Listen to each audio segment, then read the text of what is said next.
Hey guys, Brian with Cajun Cardboard coming at you from the great state of Louisiana with episode number 3 of the Pop Report with Josh Adams, Midwest Vintage Cards from Instagram. Josh, how are you today? What's up? What have you been doing today? How are you? Good. No, we had a eight-year-old soccer game for a couple of hours, then barbecue in the backyard, living the high life, and now was looking forward to this all weekend. So can't wait.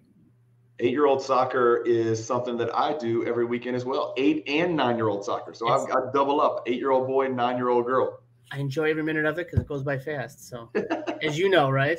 It does. Did you grow up? You're not a soccer fan. You collect soccer? I don't, but I started getting into it because my son likes it. So we bought some. He likes, Neymar and Messi, and I don't know who else. Those are the two people I know. Wow, you really are not into soccer. That's where your list stops. Neymar, Messi, and the other guys, the other Hispanic dudes. Yeah, and the guys from Europe. Those other guys. Right. That's awesome. All right, so I did something today that I have not done in probably 6 or 7 years. I attended a college baseball game.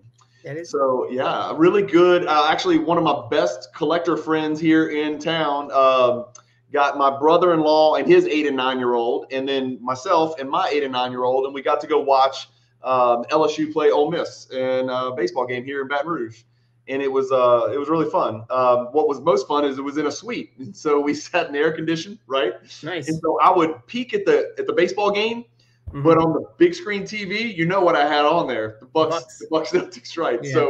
So I was at a baseball game, but I was still watching basketball. That's how one-track mind I have, right? I love my kids. They wanted to go see the baseball game, so I love them. I proved my love by actually being there, but of course I watched the Bucks and Celtics. You can do both. Which was a bloodbath. Yeah. Did you get a chance? Did you see any of it? I watched the first half. I was at a card shop, and the guy bet that the Bucks would win the first quarter, which I didn't know you could do. So yeah. And it was all downhill from there, I guess. They did win the first quarter. They did, yeah.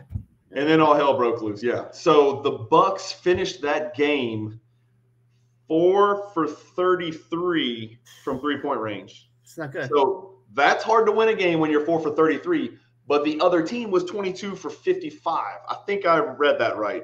Wow. I think they were 22 for 55. Am I crazy on that? It took 55 three-pointers. Hang on. I think I got that right. Where are we? Here we are. Look at this. So the Bucks, there's the Bucks right there. 4 for 33, 12%, right? And then the Celtics down here, 22 for 55. They took 55 threes, Josh. That's insane. How much has the game changed where that team's taking 55 threes? And Grant Williams made 7 threes. He made 3 more threes than the whole Bucks team.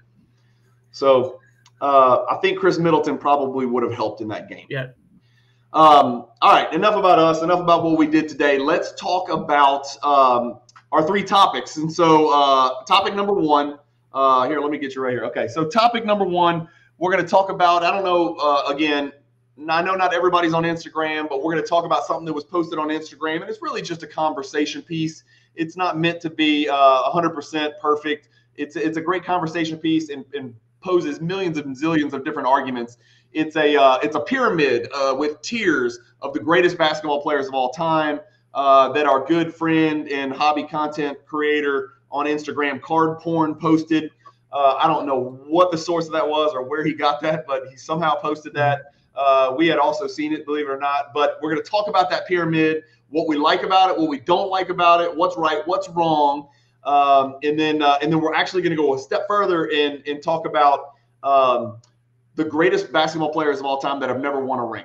Okay. So that's topic number 1. Topic number 2 is going to be why is baseball different? That leads us right into why is baseball different than basketball, football, soccer, hockey, where in baseball, and I'm thinking modern day guys, like there are certain people on earth that think Mike Trout is the greatest baseball player that ever lived.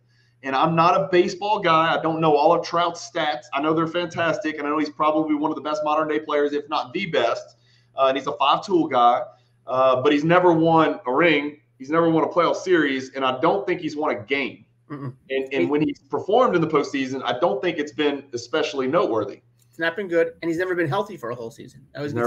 He's got health issues, right? So we'll talk about that, and we'll talk about why is baseball different. Why can Trout be considered one of the greatest of all times without that ring, whereas in basketball, it's all you ever hear.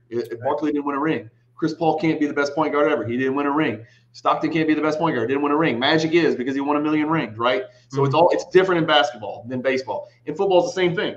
right? Nobody would ever argue that Marino's the greatest football player ever, right? Nobody would argue that Peyton Manning's better than Brady, despite the fact his stats might be because of the rings, right? Yeah. And then soccer, we're going to talk about Messi and this terrible burden he has to carry. Like, he's got to win a World Cup, to be the greatest player of all time, or Ronaldo. They got to win a World Cup, right? Or they can't be the greatest ever. Okay.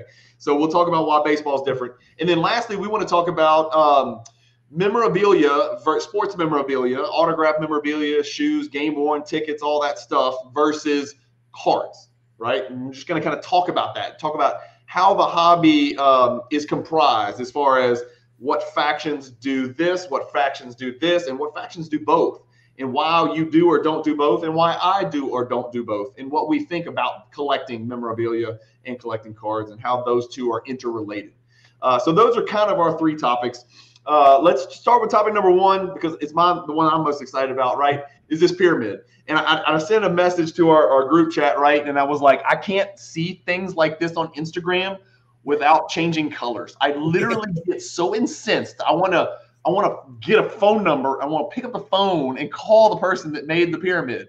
I love them, right? But I hate them, right? I love it that they did it because it's a tremendous conversation piece. Right. And anytime you put something like this graphical, it's in a graphic image, it's fantastic. So let me pull it up and get it on your screen for you. There it is. Okay, so there's our pyramid. Hopefully you guys can check that out. First and foremost, here's rule number one. If you can't name every player on the screen by their face, you probably can't have a legitimate conversation about this. And so, again, I don't want to talk too much about the tiers, but what stands out to you? I know one thing. The first thing that I noticed on this, because I know what my Mount Rushmore is Kareem. Right? The fact that somebody put Kareem on the third tier, like with Dr. J and Dirk Nowitzki, is beyond ridiculous. So at that point, I don't take it seriously. Is that what jumped out to you first, or did you see something else crazy that you thought was nuts? Kareem and Larry Bird on the third tier is objectively insane.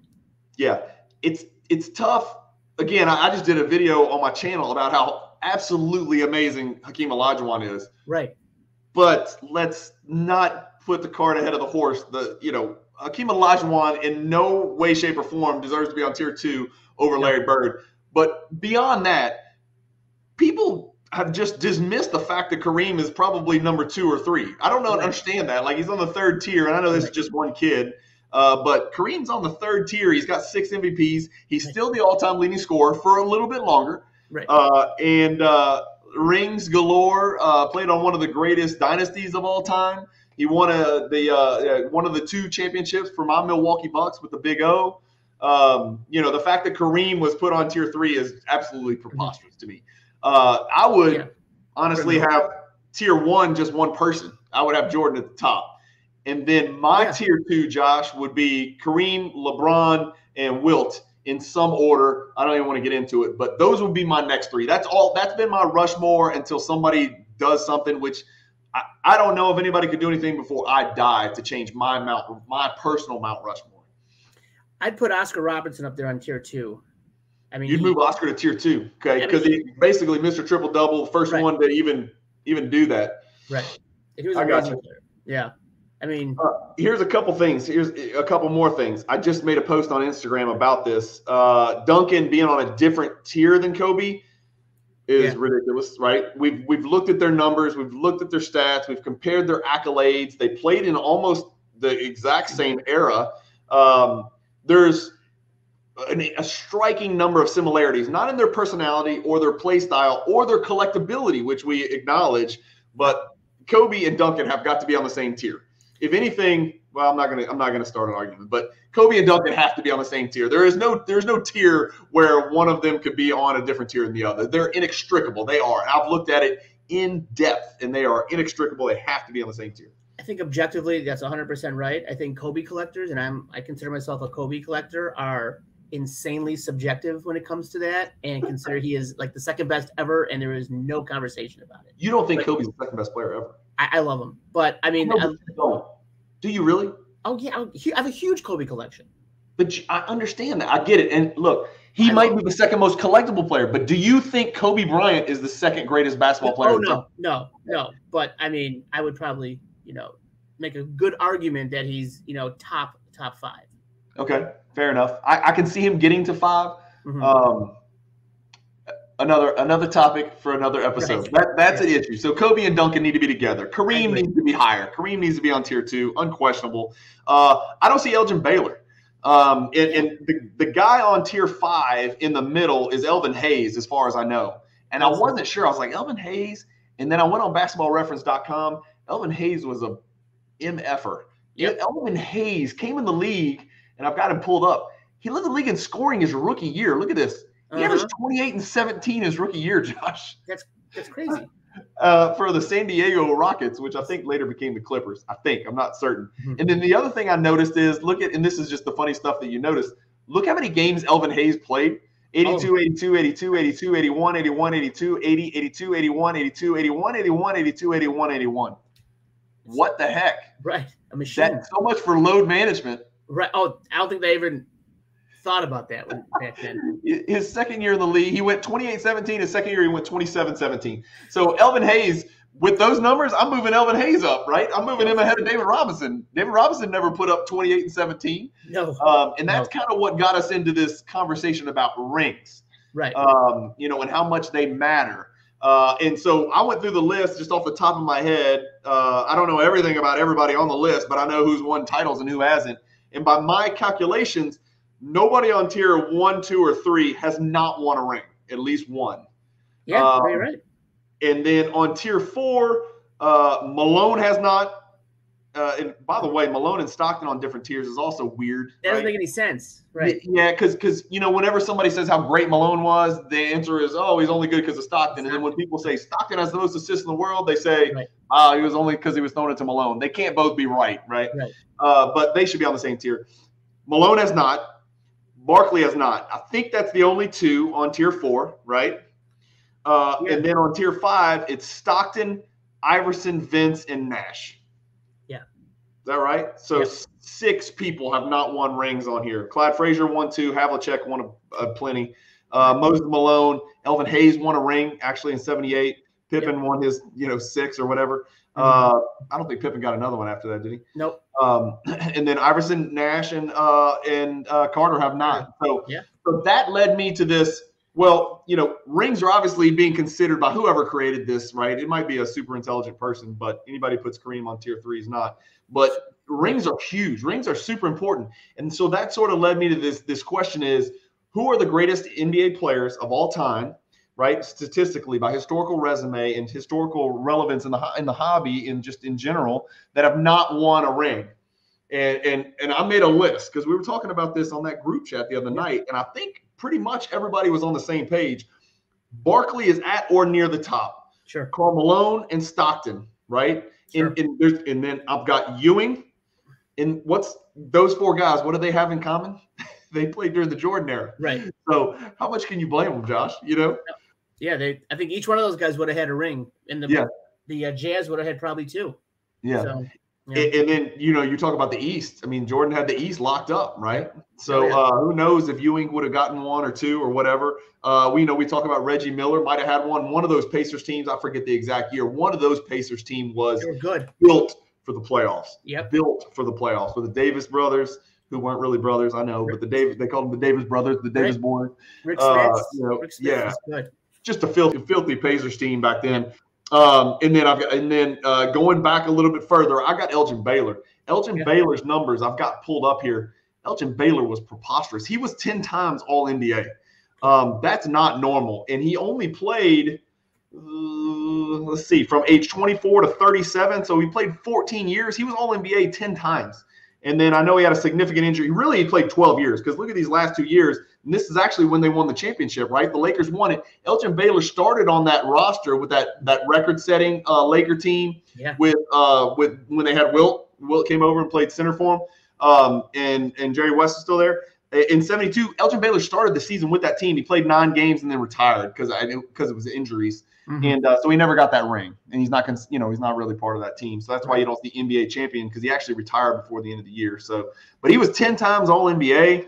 Obviously rookie of the year, top 75. All stars matter, Josh, generally when I look at this, but All NBA means more because it means you're one of the, you're one of the best 3 players at your position in the entire NBA. Sure. And that obviously means more to me than just being really good by the time the All-Star break hits. So I'd put Elgin Baylor in there. And then 2 more guys I would say is Iverson and Chris Paul. People are going to be like, Chris Paul, I don't know. I did this comparison. So we've got, and then we'll do this real quick, but we've got Isaiah's on tier 4, okay? Everybody would think and agree, Isaiah is one of the 5 best point guards of all time. Yeah, I think so. Yeah. Maybe. You got Magic, you got Stockton, whatever. Isaiah, most people put him somewhere in the 4 to 6 range, whatever. And a big part of it is his 2 rings, right? Well, I compared his stats to Chris Paul during their, I think it was their 11 best seasons. Yeah, so their 13 best seasons. Okay, Isaiah versus Chris Paul. And look at this. I'm going to measure per 36 minutes to make it fair. Okay, per 36 minutes. Chris Paul, let's see. Better field goal percentage, more 3-pointers made, much better 3-point percentage, better 2-point percentage, better effective field goal percentage, much better free throw percentage, significantly more rebounds, more assists, more steals, blocks, neither one of them blocked anybody's shots, fewer turnovers, fewer fouls, and averaged the exact same number of points. He's better. The only argument I would make against that, not against it, but the 3-point wasn't as prominent in Isaiah's time, right? So, and they still average the same amount of points, which is that's kind of weird. If you want to throw all that out and you want to go to your 100 possessions, right? Because maybe pace of play was different, better, worse, whatever, and you want to compare that. Offensive rating, Chris Paul destroys Isaiah Thomas. Wow. Defensive rating, better. Now, again, that defensive rating is going to be a little misleading because Isaiah was playing on one of the greatest defensive teams that ever lived, right? And we know Chris Paul's played on some horrific defensive teams, Houston, New Orleans, OKC, whatever. So, again, I think CP3 is a better all-around historical player, and he's not even on the list. So I'll buy that. I don't know how you kind of omit him from the list. Anyway, so that's my deal with the pyramid, right? Is there anybody else you can think of that's never won a ring that you think needs to be in this conversation? The Iceman. I did a little research. The Iceman, George Gervin. Yes. Averaged 26 points through his career. Averaged 30 points twice. Had a 6-year run where he was just a stud. Yeah. And good defense. But, yeah, I'd say Gervin. Just because he had a cool nickname, too, though. Which is one of the greatest nicknames of all time. Right. So, but I would say Gervin should be on there. Absolutely. Same nickname as Val Kilmer in Top Gun. That's but Gervin came first. The real Iceman came first. Right. Okay. All right, so that's it. That's our list. I want to know, anybody who's watching, is there anybody else we're forgetting that needs to be in that list with Barkley, the Mailman, Stockton, Ewing, Elgin Baylor, Iverson, and CP3? Is there anybody who's not won a ring in NBA history, and then we'll even throw the Iceman in there, that needs to be included in here that's not in here? Like, is it Artis Gilmore? Is it, Dan Issel? He won an ABA title, and I think Artis did as well. But yeah, is there anybody that we're not thinking of that needs to belong on that list? Just let us know. All right, that's it. That's it for topic number 1. I just wanted to kind of chat about that. Topic number 2 is really more in your wheelhouse, Josh, and I don't have any graphics for this, but I want to know, like in basketball, clearly, and just based on that pyramid we just looked at, winning rings is crucial, right? In football, who's the GOAT in football? I think it's unanimous, right? Who's the GOAT in hockey? I think it's still unanimous. Yeah. Right. What matters is rings, right? Now, Gretzky obviously is statistically the greatest ever and has the rings to back it up. And I'm not a hockey guy, and you're more of a hockey guy than me. How many titles does, and I say rings, cups, whatever, how many titles does Gretzky have? I used to know off the top of my head. I think they won like 5 with the Oilers. Yeah. That's okay.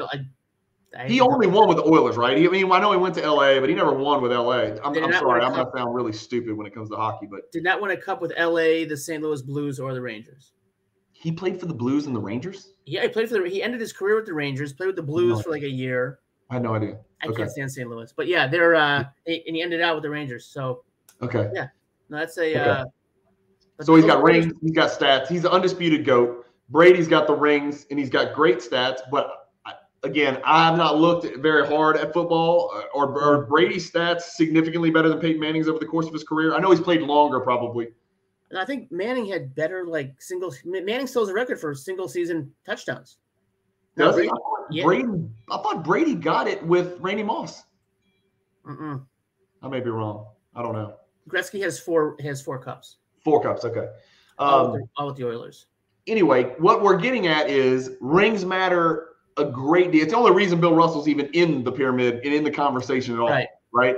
And then Magic's rings, Bird's rings, Kareem's rings, Jordan, obviously everybody on earth. Like, I don't know how many rings Gretzky had. I didn't know. I mean, I could guess how many Brady's got. It doesn't really mean that much to me because I don't collect or follow those sports that much. But everybody on earth knows that Jordan has 6 rings, right? Right. Everybody knows that. Rings. But then when we transition to baseball, your sport, a sport you love to collect, and I know there's a huge collection. There's probably more baseball card collectors out there than all of the other sports combined. If I had to guess, probably. Probably like vintage and modern. I think so. Combine it all together, right? Yeah. It's huge. I mean, that's what we both collected growing up, exclusively. Why don't the rings matter as much in baseball? And I'm specifically referring to the Mike Trout stuff. I keep hearing about Mike Trout. I know he's great. I know he's 5'2". I know he's the next Griffey. I know he's this. I know he's that. And he's put up the stats and his WAR and his VORP and all these metrics or what. I get all that stuff, right? Right. Don't we have to do something?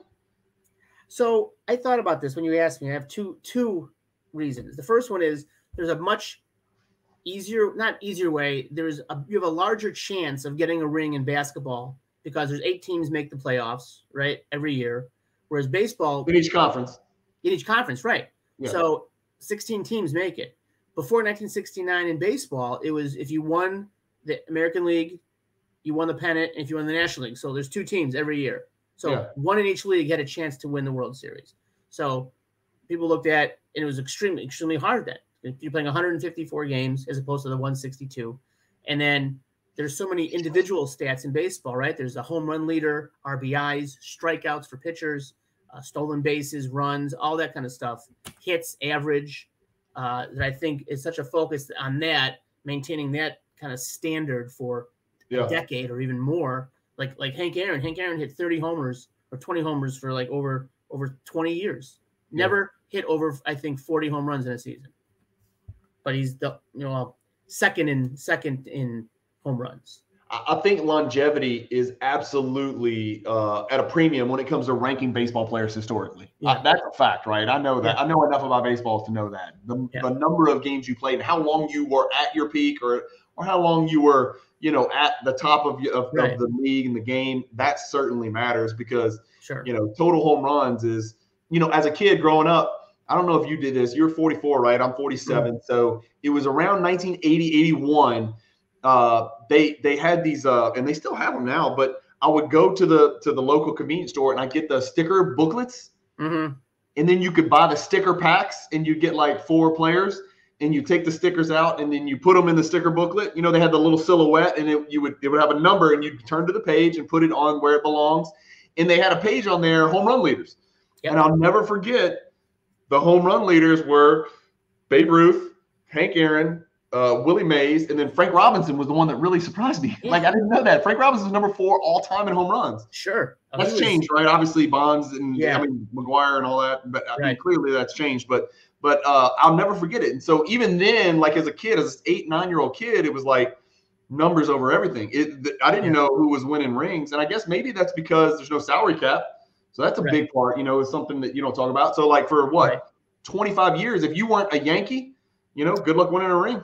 Oh yeah, the 50s and 60s. A pennant or whatever the hell you call it. Right. Yeah, ring. World Series. So maybe that's why. I don't know. I mean, where do you stand on Trout? Like, if you had to name is he in your top 10 all time? No, not Trout. I wouldn't put Trout top 10. What if he plays 5 more years at the highest level? Yeah, I think so. I think so. Then people put him in the Hall of Fame already. Oh, he's clearly in the Hall of Fame. I'm just saying, like, we're talking about next level stuff. I don't think so. Think so. Top 10. I mean, he's an amazing player. I'm gonna get a lot of heat for this, probably, right? But you're gonna probably get a lot of heat, yeah. Because a lot of people have those cards, and they paid a lot of money for them. Right. I got to get the hot takes on it. But Yeah. no, I think he's, very, very good. My thing is he always gets injured. He gets hurt every year. He hasn't played a full season, and he hasn't produced in the playoffs. But, Jeter has this mythical following, and he has 3,000 hits, but most people say if he wasn't playing for the Yankees, he wouldn't be in the Hall of Fame. Yeah. Yeah. I don't know. I mean, hits. 3,000 hits is a huge deal. Craig Biggio's got 3,000 hits. He's going to be in the Hall of Fame. He never won a ring.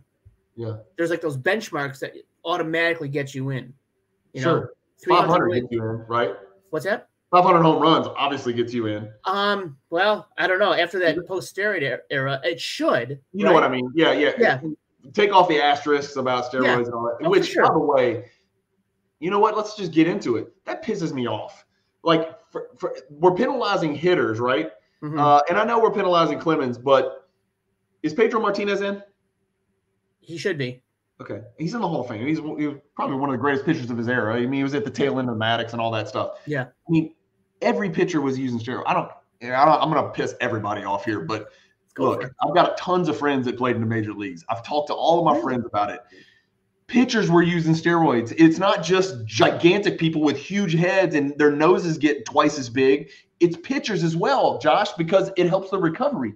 And you know how hard it is to pitch in a 4-man rotation and never get injured? It's an unnatural movement of your arm. You're not supposed to throw overhand. You're supposed to throw underhand, right? Like Jimmy Finch, right? But steroids allow you to recover so much quicker. Yes, does it allow you to get bigger and stronger and throw harder? Of course, that's the deal. So why are we penalizing all these batters? We assume if a batter hits 60, he was on steroids, which he probably was. But the pitchers were using juice too. And I know there's a little black book, and then if you've got your name in there, you're out. But they got to get rid of that, man. I don't know what they need to do. But they were on an even playing field. Now, there's numbers statistically. Bond's numbers are warped. There's no question about Bond's numbers. They are warped. Would Bonds have done what he did without steroids? I doubt it. Well, I personally doubt it. I think he'd probably stolen a hell of a lot more bases. But the fact of the matter is, and then there's the people that argue, well, you still got to put the bat on the ball. Yeah, but if your swing speed is 108% of what it normally would be, then your timing you have got more leeway. You got more, So I have two answers to that. First one is chicks dig the long ball. So the home runs always get the right. No one cares about Greg Maddux. Everyone cares about Mark McGwire. And Maddux was probably the best pitcher of our generation. The only person that didn't juice, I think, was Frank Thomas. And he's my favorite player of all time. So I'm kind of biased on that.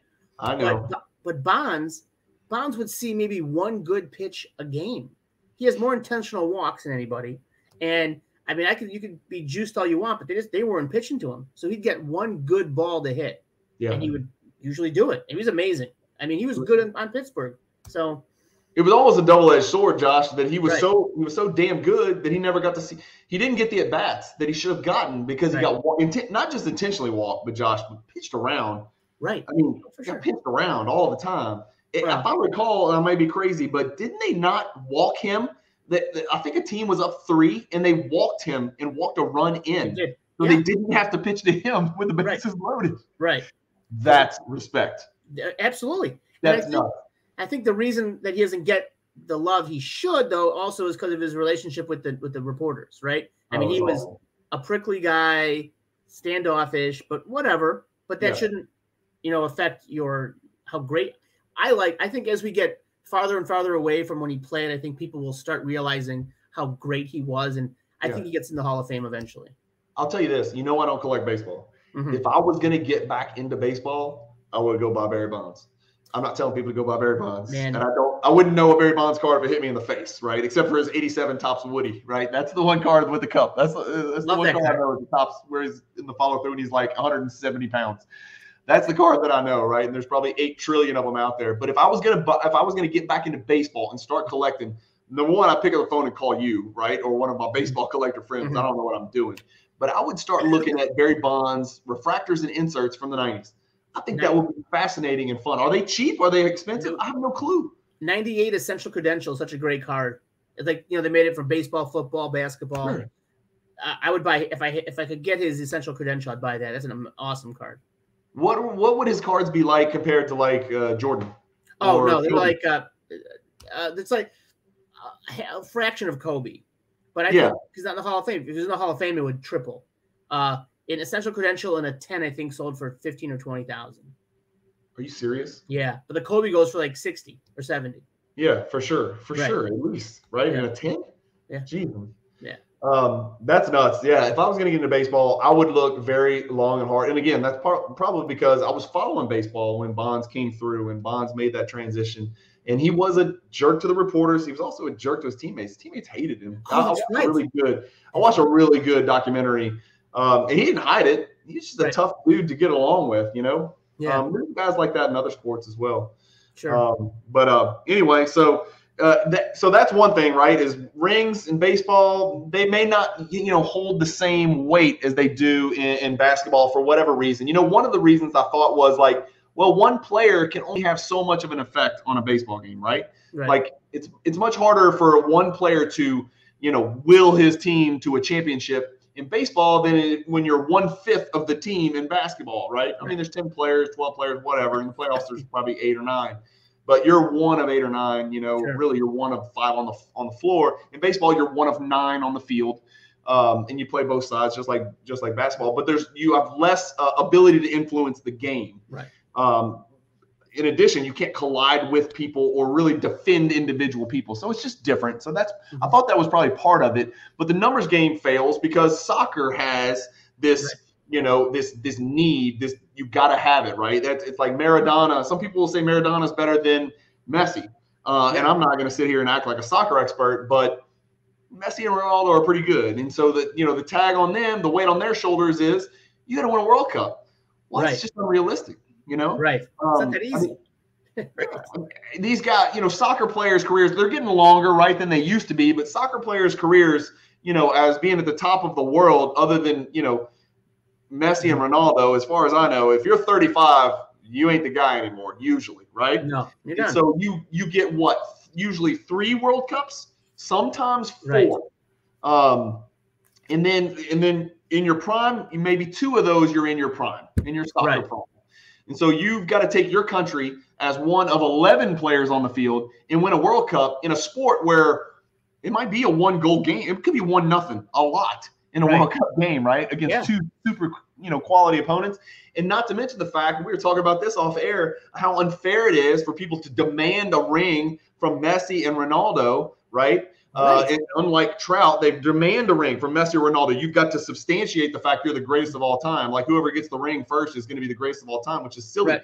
They're lucky to be born in Portugal and Argentina, which are pretty good soccer countries. I would not say they're the best 2 soccer. They're certainly not the 2 best international soccer teams right now. They've obviously got a very long history of being successful soccer, club, national teams.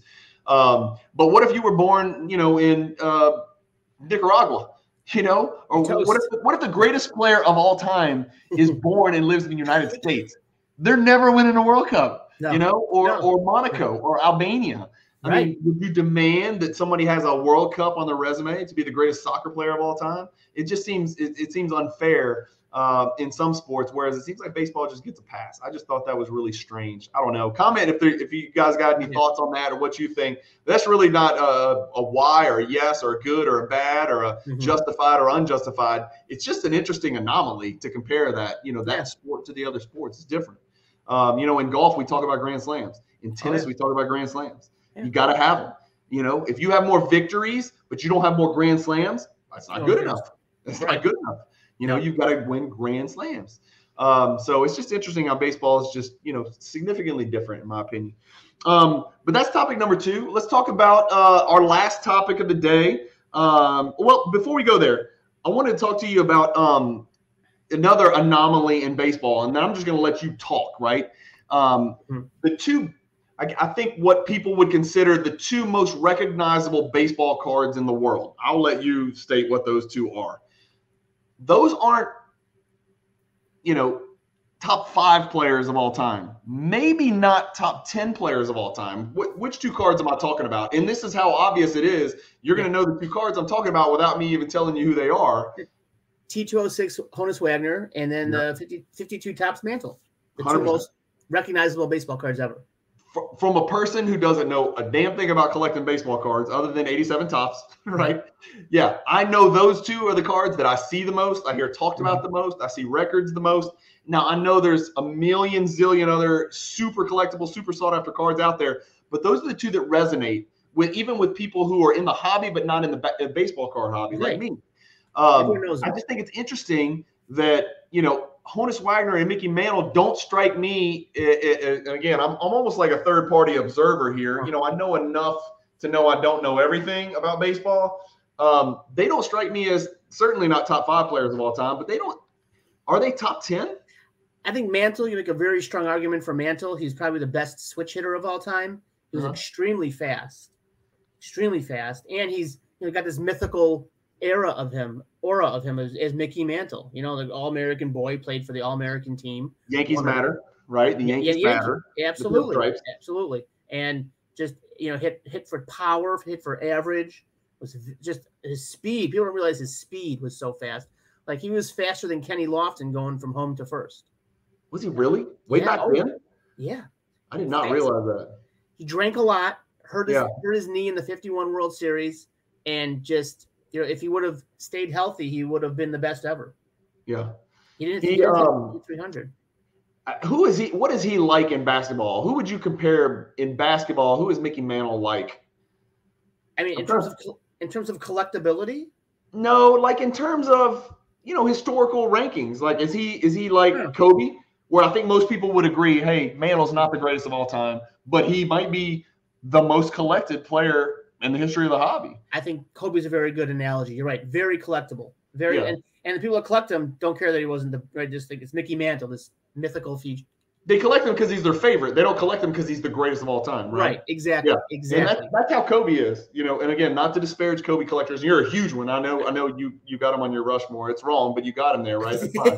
Look, I've always said everybody is entitled to opinions, but yours is not correct. So, you know, Kobe's up there. Kobe's somewhere up there. We'll just leave it at that. So Kobe's the Mickey Mantle. Okay, that makes sense. But is it funny that, you know, the most recognizable baseball card when you talk about Fox and CNN or, you know, all these news channels and ESPN, right? It's almost always this silly little Honus Wagner postage stamp looking card, you know, for this little dude. Oh, there you go. Yeah. My little Kobe that was sticking around. The base. That's not the high voltage 500. That's the base. It is. It's you switched the label out. That ain't the 500. 500. There's a 500 in the back here. I know. Sorry. Stay focused. Sorry. Oh, I got you. It's you just happen to have it right next to you, right, when the show started. Yeah. It's under my foot. I wanted to. It's right here. It's in the way. Yeah, I guess just it's interesting to me, you know, like having Mantle and Honus Wagner as the two most valuable baseball cards of all time. And I know there was a Trout card or whatever that sold. It was a one of whatever, 101 or something like that. But really, it's Mantle and Wagner would be like Olajuwon and Kobe, you know, being the two most valuable basketball cards of all time. Right. It would just be weird. Or the Mikan, you know, being the most valuable. And that it's very valuable. 48 Bowman's a very valuable card. You know, on high grade, I get that. But like being the most valuable, it's just weird, you know. Right, it's weird how it turned out with the Wagner, you know, stopping printing of that card. So there's not that many of them. And then there was always these stories about why he didn't have his card in the T206 set. First, it was he didn't want kids chewing tobacco, which was wrong because the 48 Leaf said he's taken a huge dip. It turns out that he wanted money for it, and the American Tobacco Trust wouldn't give him any money. So he's like, get my name out of there, stop printing the card. So it's only one run. And I don't know if you saw us on Instagram last week, somebody tried opening up a pack of tobacco, hoping to find a card. You can't get a card in every tobacco pack. Only 2 or 3 years they had cards. You have to look at the tax stamp on the front. And the tax stamp that goes over the package, if it's I believe it's 1909 to 1911, you have a very good chance of finding a card. Yeah. Otherwise, there's no card in it. Otherwise, it's just really dangerous old tobacco. Exactly, but burn your fingerprints off.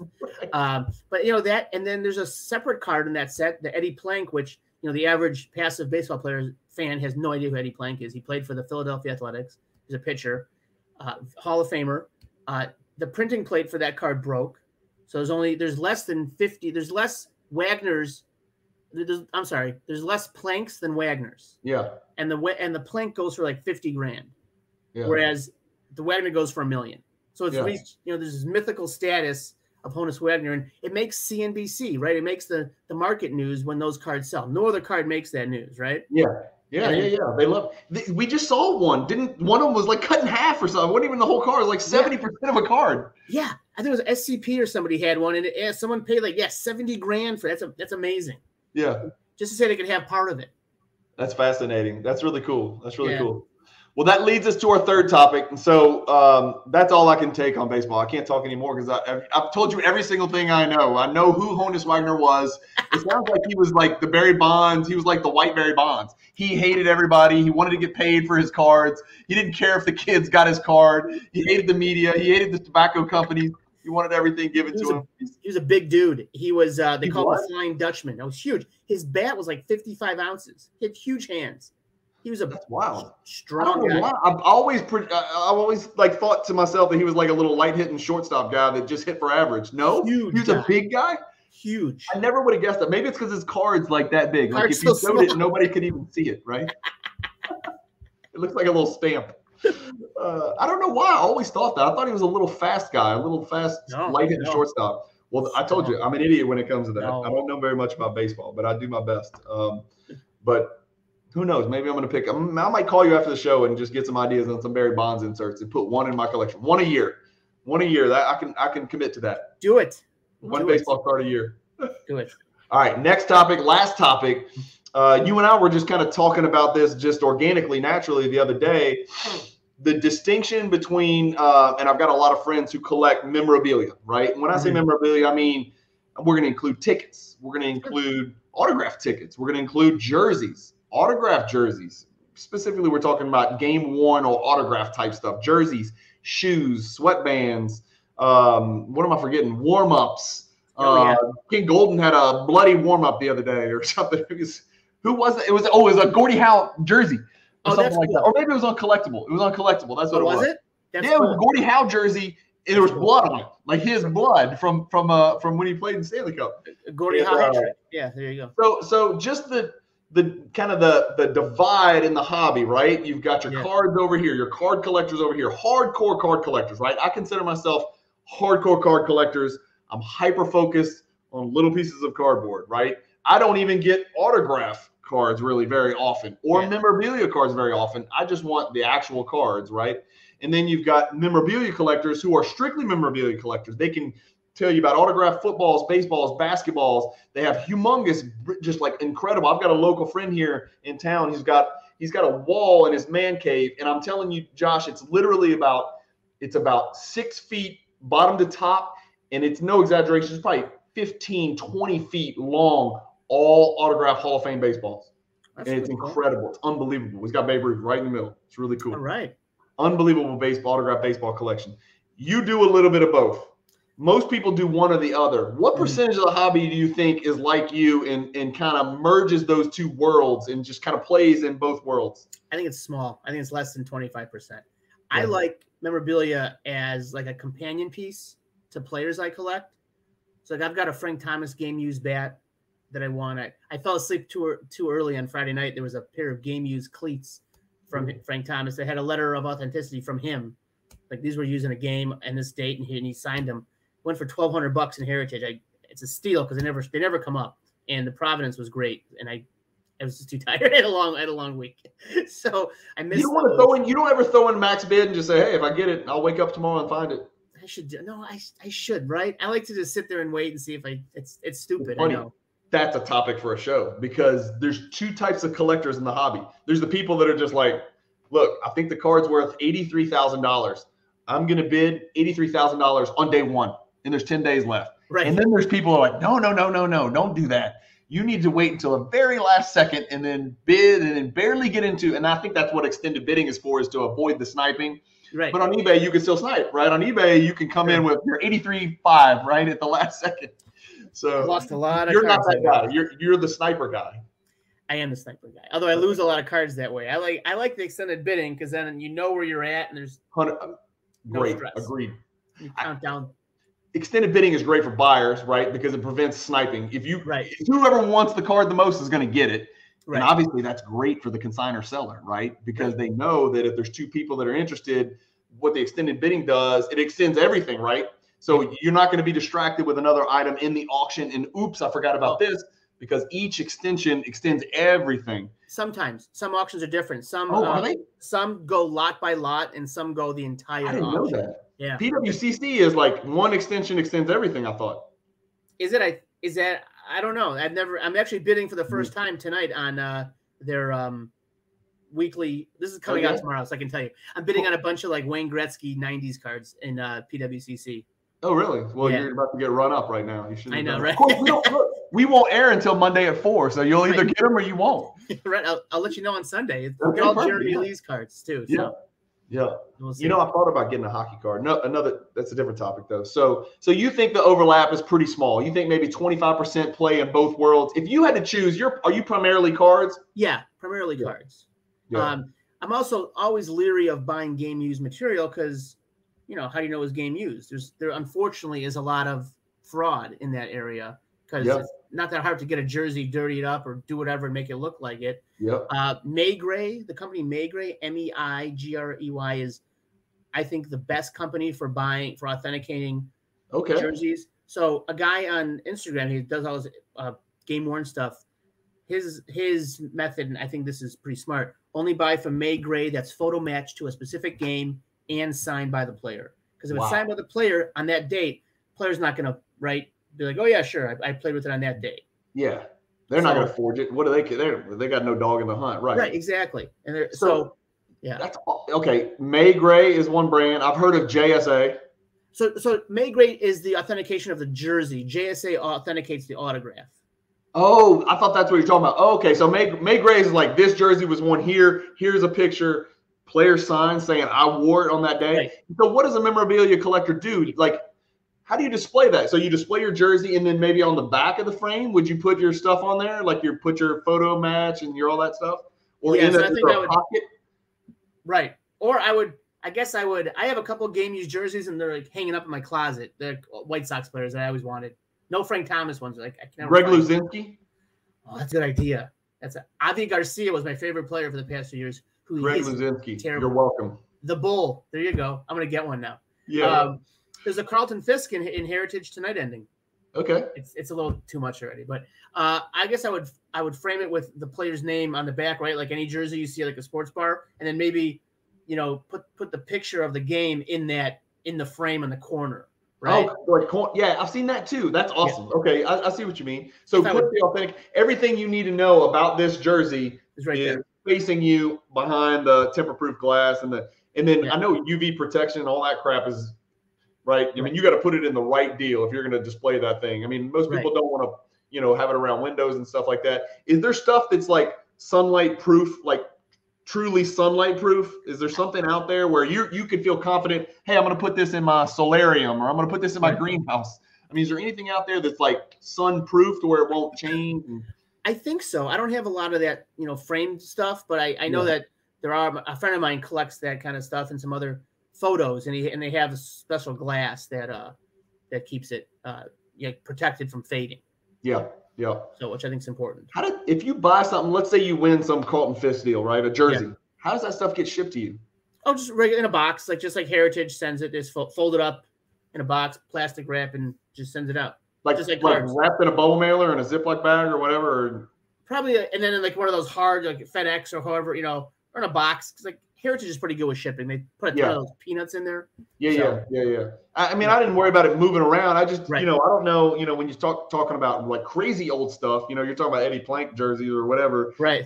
Really old stuff. Like you don't want it to, like, I wouldn't even want it bouncing against the box in shipping. I would almost want to like fold it up, put it in a Ziploc, and then put that in the box. Right. Yeah. I don't know. Maybe I'm just. It would disintegrate the time it got over to you. Yeah. Right. So old. The one thing though that, I think a reason that cards are just so much easier. Obviously, we can talk about how much easier it is to scale with cards, right? I've got fill in the blank 2.5 million cards, right, in one room upstairs that my wife bitches at me about, right? A bunch of raw crap. And then all my slabs, I got a few thousand slabs. I keep them in a vault in Oregon. But with memorabilia, let's say you collected sneakers. You ain't putting 2.5 million sneakers anywhere. Number one, it's hard to afford that many, but you can't put them anywhere. Wait for and so my question to you is, like, with these jerseys, I love to see. We have a good friend, Josh, who we're going to try. Another Josh, the other Josh, the real collector Josh. The real, right? Yeah, exactly. Varsity Josh. We'll call him Varsity Josh, and you're JV Josh. Yeah. No complaints there. Yeah, absolutely. I'm just kidding. So we're going to have a friend on. I got to take a tour of his house, and he had some game use stuff, and he did it just the way that you described it, right? So on the bottom left and the bottom right corner, he had like certificates of authenticity in the picture where the jersey was worn. It was really cool. Ridiculous. Yeah. But once you put that together and you've created your masterpiece and you get it framed and matted and all that stuff, and boom, it's up in your house. It's gorgeous. There's no going back. Like, how are you going to ship something like that? No, you're done. And it's yours unless you sell it in person or at a show or something, right? Right. Maybe if you're a show guy, you could go flip that if you wanted. Like you say, you wanted to upgrade. Oh, I'm gonna sell this one. I guess you could do it that way, but you can't ship that.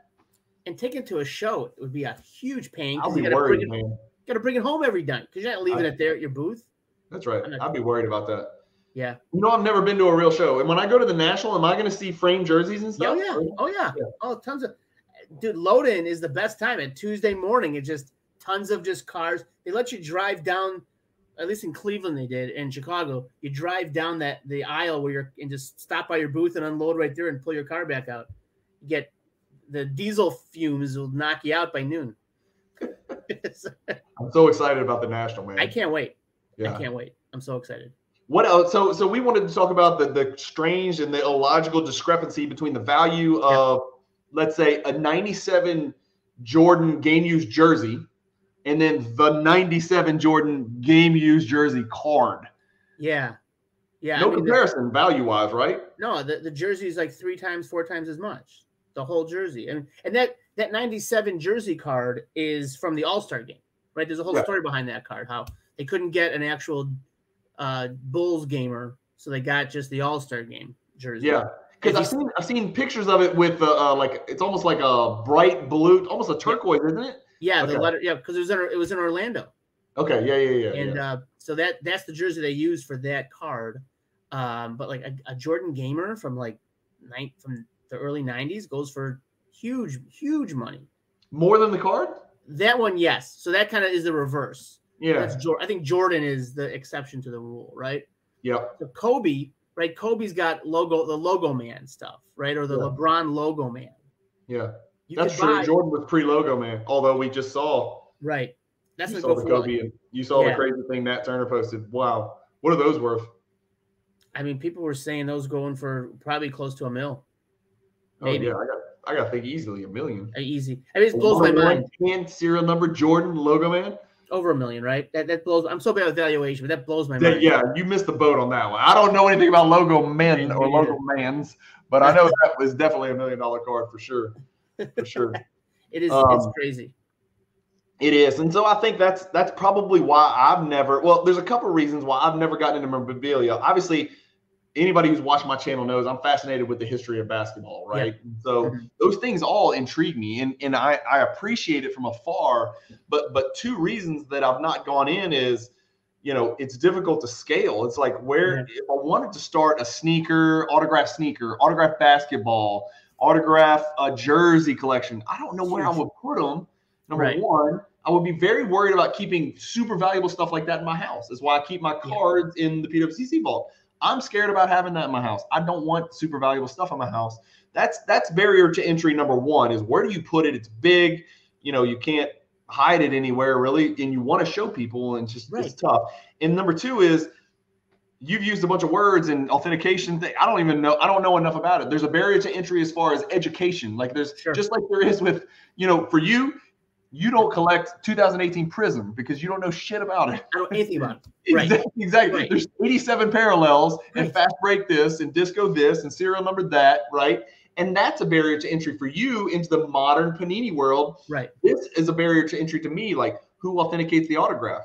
How do I know if it was game used? What is Maigret? I've never heard that term in my entire life, and I've kind of been around the edges of memorabilia collecting. Yeah. I'm just nervous about getting into it. If you were going to give some advice to anybody watching the channel right now who's interested in jumping in and buying a jersey, an autographed basketball, autographed baseball, sneakers, whatever, where would they even start?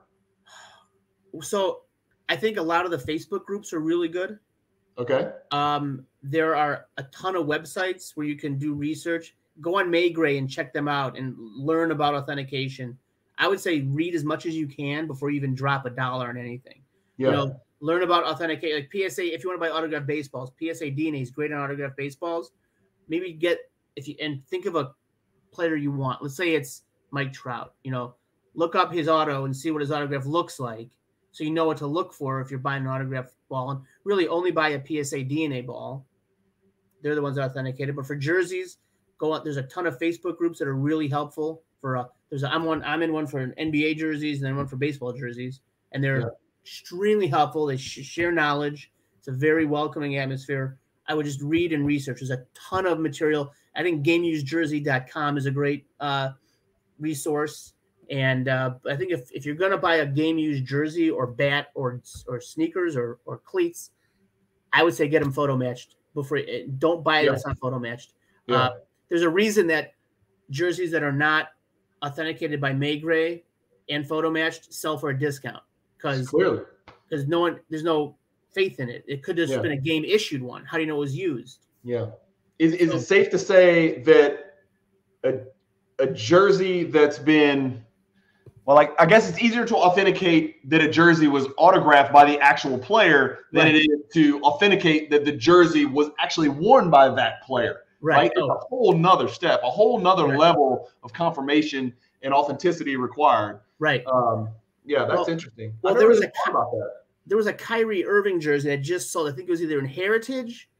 I don't know. It sold a couple nights ago, and they were able to photo match it with an actual either tear or rip of a seam on one of the numbers, and they have the picture of that. Like it's the same jersey, and they can zoom in. Yeah, same jersey. Nuts, man. That's nuts. Maygray authenticated. I don't know if they have a warranty on that because I haven't bought anything from them yet. Yeah, but I would look into that before I spent $1 on any game used stuff.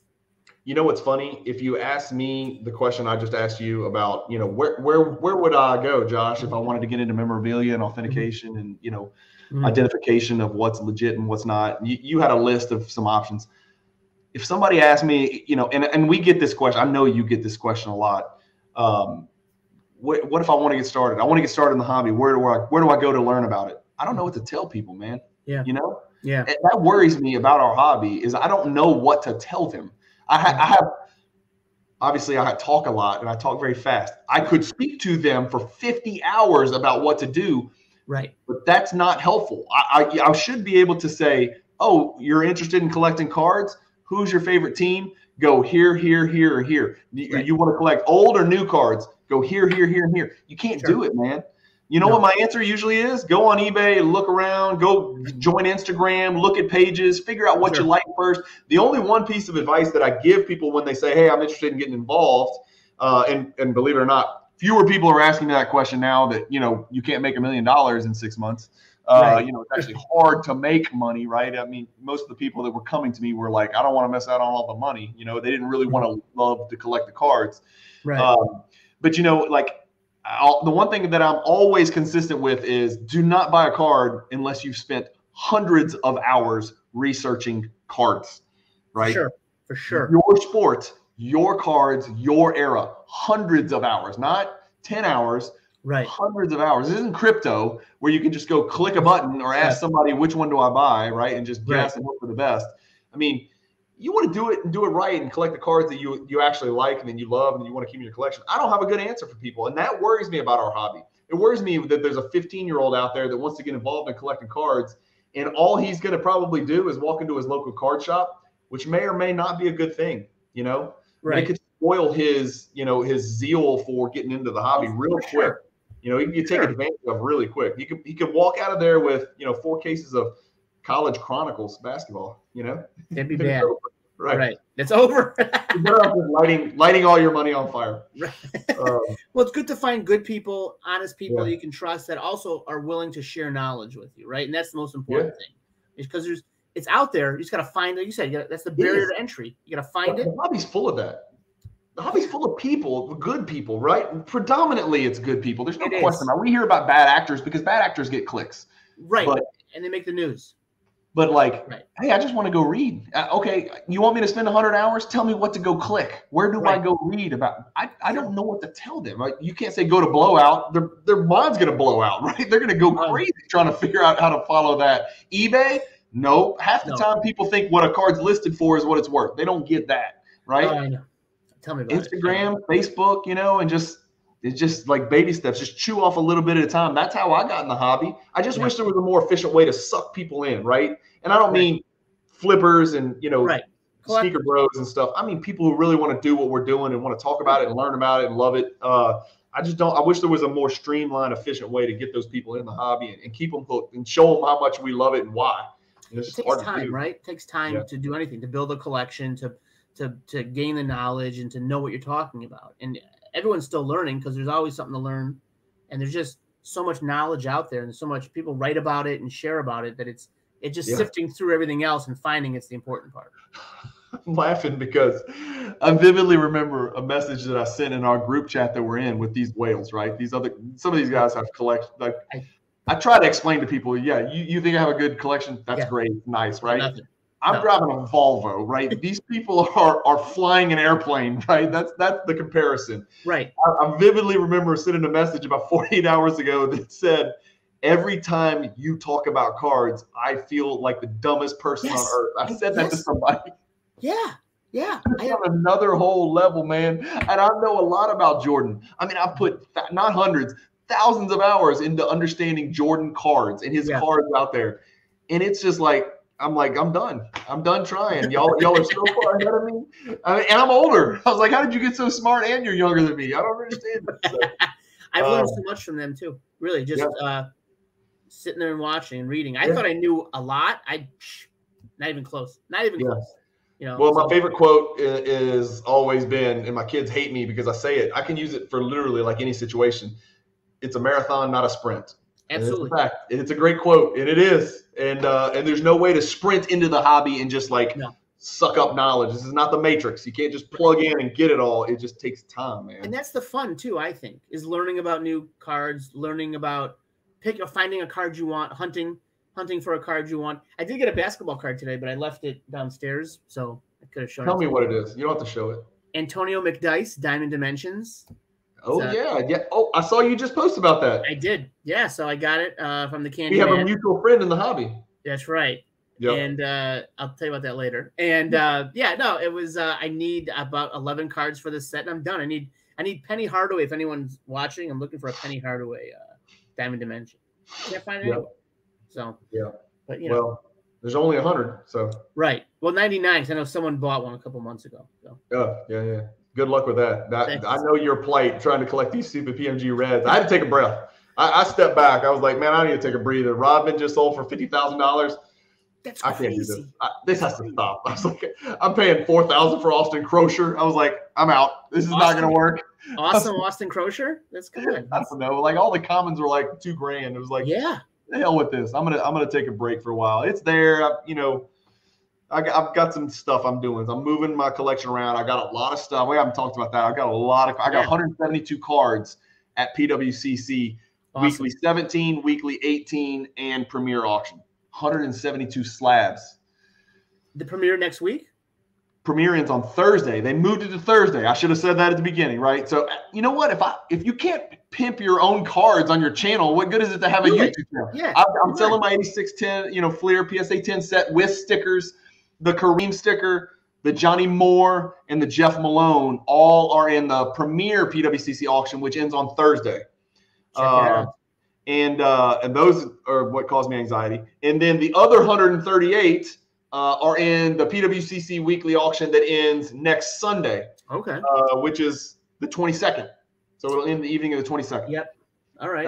And then I've got some other cards. I actually, there's some in tonight. Some big Giannis cards are actually in tonight. I decided, and it's not that I'm giving up on Giannis, my favorite player, favorite team, right? Mm-hmm. But I've decided to move about 6 or 7 pretty big cards and maybe go out there and add another card to my Prism Rainbow Rookie Rainbow. That's cool. That I don't have. Yeah, I don't have the green yet, so I need to go grab that green. And I collect his rookie colored prisms in BGS 9.5. That's my grade. It's pretty cool. So I'll be looking for a green 9.5 Giannis, which is not going to be cheap, but maybe that's one of the bright sides of them losing today is maybe it won't be astronomical like it would be if they'd have won. Yeah, I guess that always blows my mind, right? Like it's going to drop because they lost, but he's It still. will. That's crazy to me because he's still. It will. It's crazy. Awesome.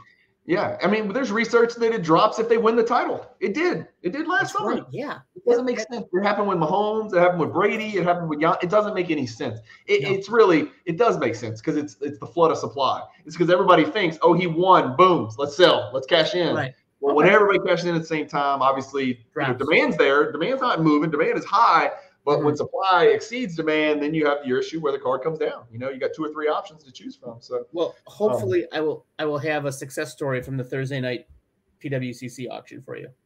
So, you know what would make a great story is if you bought that Kareem for more than it's worth, that Kareem sticker, and then you would be happy because you'd have a Kareem sticker, and I would be happy that I sold it for more than it's worth, and it would make for a great Pop Report episode 4. That would be the twist no one saw coming, right? I have the. Do we have an? Are we? So we're on the same page. Do we have an agreement? Oh, you're going to buy the Kareem sticker? Got to clear it with the chief financial officer. See what she says. Right? That's right. You'd have to sell a hell of a lot of Frank Thomas cleats to go buy that sticker. I don't think he wore that many. Right? Yeah, that's right. All right. Well, cool. Well, let's wrap it up. It's about a minute, about an hour and 5. So thank you guys for joining us for episode 3. Again, yeah, we have 3 points, but it ends up being like 5 or 6 or 12. So. It is what it is. We like to talk about cards, and we even got some baseball in. I hope that I don't lose any viewers, Josh. If we lose viewers, it's your fault. Right. Well, I know. Yeah. So buy that. You should buy a Barry Bonds with your Jeff Malone money. Jeff, yeah, I could get a hell of a Barry Bonds. Hopefully that Jeff Malone goes for comps because I can go get a really good Barry Bonds card. I get one of those 86 Topps Tiffany. Oh, no. Don't. No? Essential credential. 98 essential credential. That's what you need. So awesome basically, I'm buying Jordan type cards of Barry Bonds. That's now exactly. Did baseball players have PMGs? No, they didn't. Oh, they did, but not the red and the blue. They have 98, 99, 97, 98, 99. Okay. So they have. I got a Frank Thomas one. I'm gonna get a Barry Bonds. I'm gonna get a Barry Bonds, and I'm gonna trumpet the horn. Go in the Hall of Fame. No, there's some good Barry Bonds. There's some good baseball PMGs. We'll get into it. I don't have one here. Okay. All right. Good seeing you. Well, cool. Yep. Good episode. Thanks. Sure, bye. Hey, sorry, that wasn't a very good exit from the Pop Report episode number 3. Sort of abrupt ending. Anyway, just want to tell you guys, thank you for watching. Hope you guys are enjoying these episodes. As Josh and I get a little bit more familiar with each other each episode, I think they're going to get a little bit better. Obviously, as you can see, we both have very different collections and very different interests in the hobby, which I think makes it a pretty cool, eclectic show that touches on a bunch of different corners of the hobby. Anyway, thank you guys for watching. As always, keep collecting, stay positive in the hobby, and peace.